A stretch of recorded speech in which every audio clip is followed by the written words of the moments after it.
Magandang umaga sa inyong lahat dyan mga idol. Welcome back tayo sa ating YouTube channel, Bagong Pilipinas, Old Queen TV mga idol.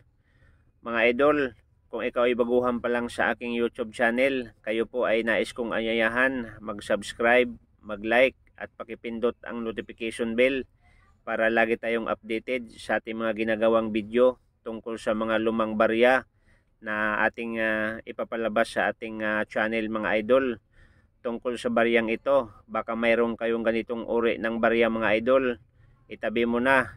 At kung makakita ka ng medyo magandang-gandang buyer mga idol, ibenta mo dahil mahal na po ang halaga sa baryang ito mga idol.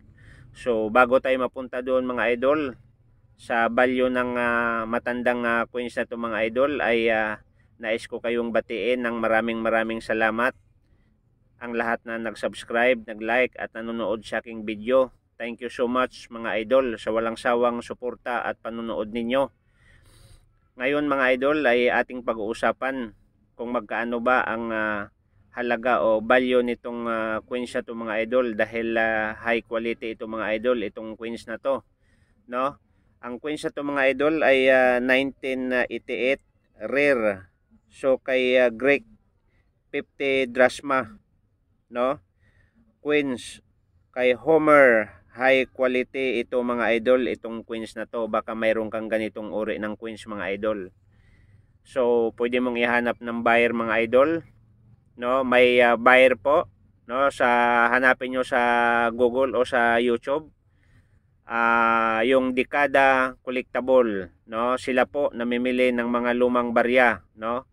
So baka mayroon kayo ganitong uri ng barya mga idol. Mahal na po ang kanyang presyo, lalong-lalo na kung ang barya ninyo ay maganda po ang kanyang klase mga idol.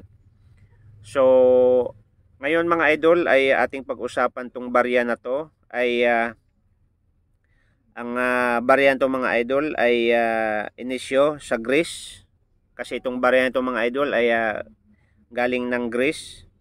Period sa Third Hellenic Republic 1976 hanggang 2002 ito mga idol na ginagamit sa kanilang circulation. Denomination mga idol 50 drachma, and ang kanyang timbang mga idol ay 9 grams para maliwanag po, at ang kanyang diameter 27.5 mm, ang kanyang thickness po ay 2.25 mm mga idol. At ang larawan na makikita nyo dyan mga idol sa baryang ito, ito po yung larawan ni Homer, Greek, no? Put. Yan po ang kanyang pangalan, no? Yan po ang kanyang muka na nakikita ninyo sa baryang ito, no? So ngayong mga idol, siyempre ang kanyang mintage 23,589,000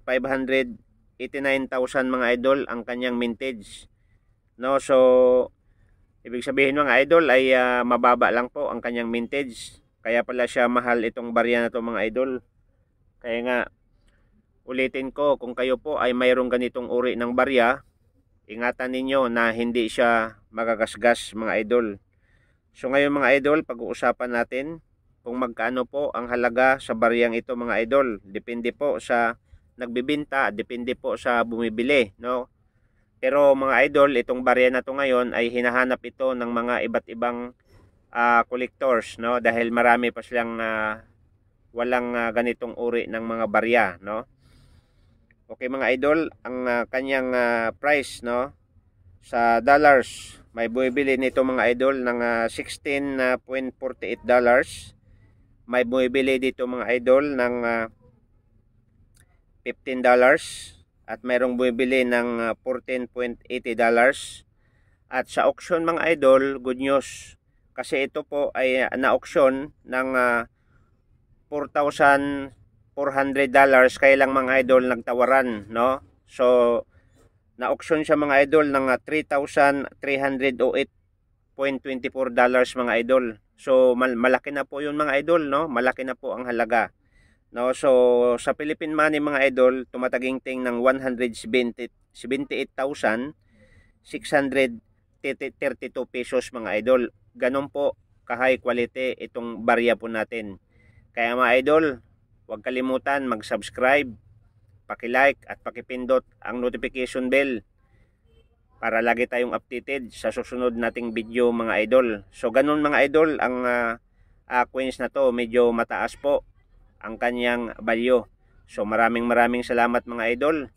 At sana wag tayong magsawa sa pagsuporta sa ating YouTube channel. Maraming salamat and welcome. See you next video mga idol.